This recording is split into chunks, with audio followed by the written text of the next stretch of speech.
Well, welcome to Agile World, and we've moved into a new season, as we can tell from the lovely background we have behind us. Whoop, whoop. I've already told Carl I'm going to be open and honest. I am not a fan of the colour. It will be interesting if you can all comment below what colour you think this actually is. It's back to the colour question again that we had with which series was that again you thought was yellow? It was the last colour, wasn't it? I think it looks... I don't know if I can actually say what it looks like. Is this workplace bullying? I don't feel so safe anymore. Of course it's not. What colour, Carl, do you think the background is? Well, I watched The Man with the Golden Gun over the weekend, and I thought, well, that's quite a nice colour. So I'm hoping it's gold. I think it looks like a different colour, but I think we will ask the viewers to confirm what colour they think it is. It's definitely not yellow because half the world can't tell a gold dress that's with white stripes and they think is a black dress with blue. So I don't really think that asking people colours is going to help. Anyway, we've got this guy waiting here, and he looks like he's got something to say. We should probably ask him about it. You would. So I'll just introduce this is Darren Thatcher. So Darren Thatcher is actually a very good friend of mine. We actually recently worked together, and I'm quite excited to have you on the show. So Darren, do you want to introduce yourself? Hello, I'm Darren. Well done. You've introduced me very well. So do you want to tell us about your Agile journey? Oh, geez, where do I start? Well, 2010, the year was 2010, about 11 years ago. And 3 words entered my vocabulary for the first time. It was Agile, Scrum, and Jira. I says, what's Agile? What's Scrum? What's Jira? And the rest is history since then. So I actually it all started, I grew up in application support, technical support. And as a support person, you learn that it's all about learning the application inside out. And I looked at this thing called Jira, and I thought, oh, I'm going to learn this thing inside out. Roll forward a couple of years, I became a Jira admin, still am technically, but I became a Jira admin. And then when I used to get approached on how to do something in Jira, I pretty soon realized that it's not a Jira question they're asking. So I used to lock the screen, grab my pen and paper, go up to the canteen, get us both a coffee, and say, if I gave you a box of Post-it notes and a set of whiteboards, how would you do this? And that would tease out what I needed to talk to them about. And more often than not, I just became this Scrum coach. Kanban entered my vocabulary about 2 years later, so about 9 years ago. So I just basically, I learned Scrum, Agile, Kanban on the job. Then I thought, oh, I better get some education in this. So I thought, Chinese whispers, don't take training from anybody, actually pay for the best. So I paid for Mike Cohn. I spent 4 days with him. So I got it from the horse's mouth. And it wasn't really just the CSM that I was after. It was observing the questions in the room and how he answered them. And I was like making frantic notes. Bas Fodder, large scale Scrum. So we flew him over from Singapore. And I started to get into the nuances of this thing called Agile, and I love it. I really do. That's a potted history of my journey to date. So why do you love it? I mean, it's like saying I like politics. With lots of frameworks, lots of fighting, some useful bits and pieces. What do you like about it? It's about the human being. No, it's a little bit more than that, but it is about the human being. So I came up with a one-liner a few years ago. Rather than bend the human out of shape to match the work and the organization, bend the work and the organization out of shape to map onto the human being, because we can't change DNA. And that was my crux, that was my premise. And I would go into the Agile Manifesto quite a lot and say, look at the words, valuing in individuals, that's human beings, valuing in interactions between those individuals. The opening word of the Agile Manifesto, we are what? We are uncovering better ways of delivering software by doing it and helping others do it. That's what I really like, the human element of the way of working. I think we used to, when we worked together, we'd have multiple deep conversations. This is what I enjoyed working with you about, because you would actually look very deep into not just human behavior, but also the questioning. There was multiple times that you would just go, but why? Why are we doing this? Why do you want that? Why is there a dictated date? And it's quite interesting. Where do you find the confidence and to be able to do it? Because I've seen you personally multiple times literally go to people and just go, but why? Why? How do you find the confidence to be able to do that? Because I think a lot of people would love to have that confidence. Yeah, so the fifth principle, give people the environment support that they need. So it is about being the person you want the world to be. So it's how you show up. Treat everybody as equal. Now, if you're trying to convey treating everybody else as equal, then you too are equal. So yes, you're right. There are some undesirable behaviors in the workplace. But then I have a conversation with that person. I take them to one side. I establish psychological safety and I have a conversation, because they weren't always like that. They weren't born like that. They grew up, and this was learned behavior which they've gathered over time.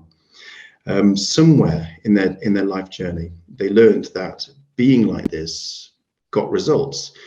Now, they're not stupid people, because they've probably gone through the university, and they've certainly passed exams of some sort of another. They've even passed interviews. They've seen off the competition, and they've got through the background checks. So they're not stupid people. But sometimes these learned behaviors can stick around, and that's where we work to say, well, hang on.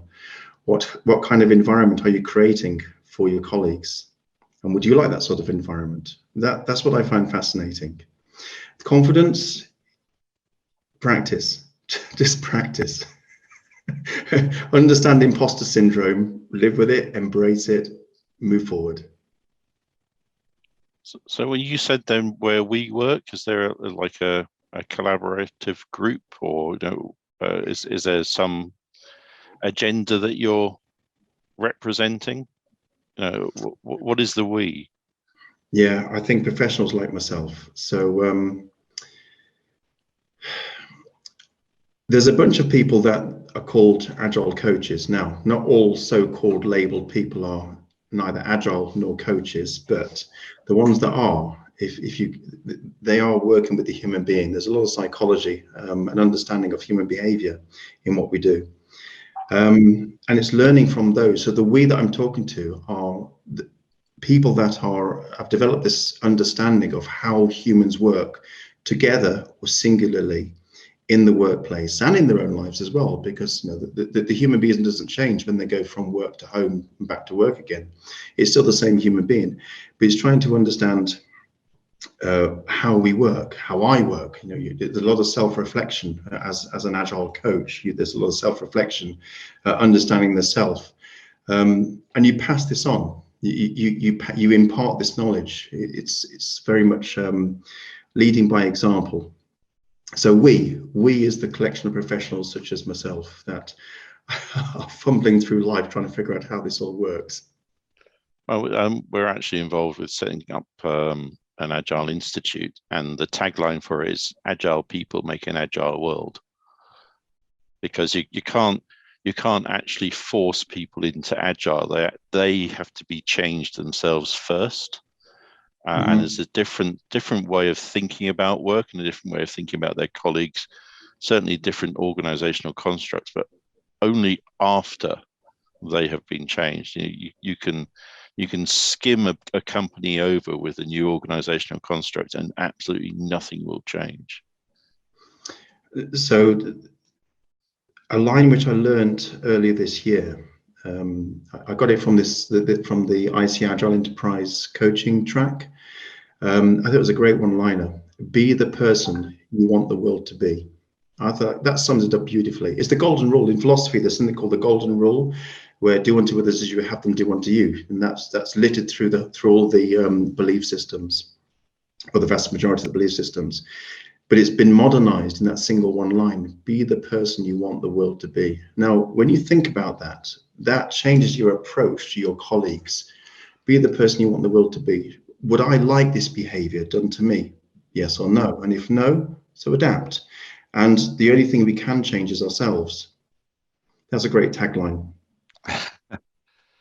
Yeah. Like it. But it's a common misconception that, you can save people, that you can make people, that you can guide people, but people actually are smart enough to actually say no. And they it sounds like a really harsh world, but I think people are driven by self-interest. And if we give people a self-interest in agile work and ways of working, then they'll adopt it, because it would be insane not to. But if we are doing agile-esque, which is like agile, it's got all of the same terminology, but nothing actually changes in an organization apart from at the coalface, then why would people really adopt it? Because they know it's not true. Yeah, that's true. Over the years, whenever we've asked the why question, and we keep asking the why question, often it comes down to this set of individuals which are collectively known as the senior leadership team.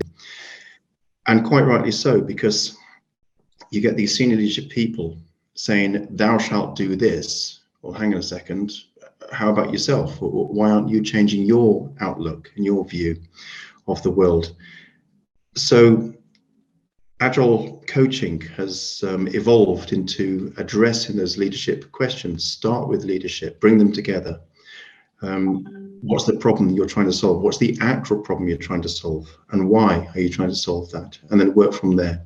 Because if you can, leaders do have an instrumental input into culture, into the culture of the environment. And if they're not doing it themselves, if they're not living and breathing, it's like plants. If you grow a plant, you are the senior leader of that plant. And if you give it a toxic environment, it ain't going to do very well. And that's a bit like bringing people in, attracting talent, and then trying to retain that talent in an organization, or an undergraduate trying to get bright people from fresh out of university. But if you don't give them, as the fifth principle says, the environment and support they need, they're a living organism, like a plant is. They're a living organism. Treat them as such, evolve them, nurture them, give them the environment support that they need, and trust them to get the job done. The fifth Agile principle again. Yeah. A lot of the answers are in Agile. And I think if we look deeper into what it really means and feels like to be Agile, then great changes can be brought about. Do you think the C-suite's ready for Agile? Some are, some aren't. So what? Good response. No, it's. I've worked with the big consultancies, and they have a generalist attitude. You can throw people at it, and they'll learn as they go. They don't have a specialist attitude, which is, I think, what we really need to evolve better ways of working, better implementations of Agile. If I was to look at it purely as a CEO and say, I need to move into this thing that's called Agile, how do I do it? What would you say to me? Where do I start? And really, I hear so much jargon, and I hear that from my chief financial officer about money. I hear that from Forbes about Agile. Where do I start with all of this? Yeah. So the challenge is Agile is very broad and very deep. There's something out there called the Agile onion, which gives you an inkling about how broad and deep this is. And the biggest layer by far, which is very intangible but very powerful, is mindsets. So it comes back to the human being, and the human being is a very complex creature. That's a single human being with all of the various, all models are incomplete or wrong, but some models are useful. And I even asked a friend of mine who's a neurologist, what are useful models as you work with the human brain? And says there are loads of them. There's no single model. And I thought, okay, so the human being is a complex adaptive system. You get two or more humans together, like in a relationship, and it gets even more interesting. You get a team together, it gets even more interesting. And then, of course, you scale up to a department, an organization, a country, a continent, and a planet, and it can get. I mean, come on, the human species has been around for 100 to 250,000 years, and we're still not people out. So we're not there yet. But go back onto this CEO. Where do I start? Well, first I'd say, well, why? Why do you want this thing called Agile? And I'd listen. That's a really powerful question, thing that all coaches should learn to do. Why do you want Agile? There's the why question, and then listen to the answer. Another thing which I found helpful is say the sentence again, but without using the word Agile, and then pause. Now, to help professionals like myself, I learned that the original name for Agile was going to be adaptive. So when those 17 signatories came together to come up with what should we call this, adaptive was going to be the word. But it wasn't called that because one of the 17 signatories, I'm told, I don't know how true this is, but I'm told that had that name in their business and in their book title. He said, well, don't call it that because they'll get all the work. So what else should we call it? Agile. But I remembered that. When I heard this story, I remembered that, and I thought, okay, Agile ways of working are adaptive ways of working. And that helps me explain it to others. I says, well, you want to be Agile, that means adaptive. So sometimes that can help. So why do you want this thing called Agile? And say the sentence again without using the word Agile, and guide them. Maybe use the word adaptive. I like that. That's nice. That's good. So obviously doing the role that we do, it's hard, it's not easy. What is it that gets you out of bed every single day? What bit do you absolutely enjoy? Putting smiles on faces. So you learn about, again, going back to, it's all about the human being. It's all about the human being. Humans are Maslow's needs. So although Maslow's famous pyramid came out around about the 1950s, it's still useful today. But we don't have to say, do you have good relationships? Do you have food? Do you have water? You can simply ask, how do you feel? So you go from intelligence to emotional intelligence, and you start to speak from the heart spiritually. So it doesn't matter what your belief system is. If you can connect to another human being spiritually and say, well, how do you feel about this? Are you comfortable about this? And they'll let you know. Now, there might be a lot of things going on inside their universe which they don't particularly want to articulate, or they don't know how to articulate. But by asking a safe question like, how do you feel about this? Even just asking people, how are you today? Somebody might say terrible. And you develop that relationship with them, and you nurture that relationship. There's the interactions coming out between two individuals. And you let them feel safe, that you're not out to eat them alive. And then you might see a trend. How are you feeling today? Oh, I'm better today. Okay. Is there anything I can do to help you? Help. So there's the opening sentence of the Agile Manifesto coming through. We are uncovering better ways to do stuff by doing it and helping others do it. So how can I help? That's what gets me out of bed. Is putting those smiles on people's faces. If I can help someone enjoy their life better, that floats my boat. Love it. So Agile at the moment, very big thing, buzzword. A lot of people are saying it's a fashion at the moment. A lot of businesses are saying it's the thing to do. And especially with this year being 20 years of the manifesto, is there anything that you've kind of noticed that you feel that kind of needs to change within Agile? You know, do you feel we need to go back to basics? Do you think that we need to evolve a bit more? Is there anything you've kind of thought and gone, do you know what, this bit ain't working, or this needs to change, or how do you feel about that? Is there anything that's ever come up that you thought of? Your first answer was the one that was in my head. It was loaded into my head as you were speaking then, which is go back to basics. There's a popular website out there, Quora, Quora.com. Occasionally I look at it because you can ask great questions and get great answers. And James, I think his name is James Groening, one of the 17 signatories. Somebody asked a question about Agile a couple of years ago, and he says it saddens me when I see these types of responses because this is not the Agile that we intended. So going back to basics, I think is fundamental. Whenever you have something great and humans get around it, it's going to go into a dog's dinner somewhere along the line, because that's just the nature of the human being. Agile has suffered the same fate. We've had the consultancies coming out of the woodworks trying to sell their snake oil. We've got the secret sauce of Agile. No, just treat people nicely. It is about being adaptive. It's about creating that transparency. We can steal from Scrum, creating that transparency, inspect it, adapt it, play nicely together, and give people the environment support that they need, regularly reflect on how to be more effective. Simplicity, the art of maximizing work not done. It's all in there. It's all inside Agile. I remember interviewing an Agile coach once, a gentleman for an Agile coach position a few years ago. And I said to him, and the job title was Agile coach. And I said to him, what's your favorite part of the manifesto and why? Couldn't quote. He could not quote a single word from the Agile manifesto. And I thought, so how can you call yourself an Agile coach if you don't even know your reference point?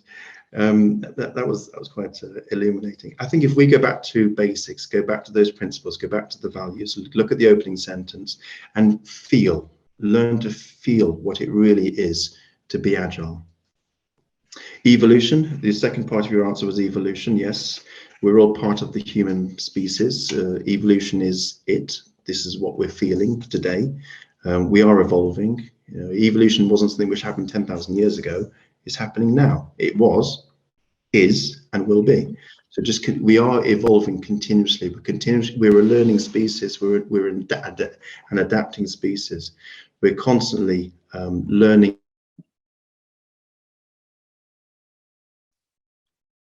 Oh, I think you froze. Oh, you're on mute. First. Okay, I think we've lost Darren for a second there. Do you want to pause the recording?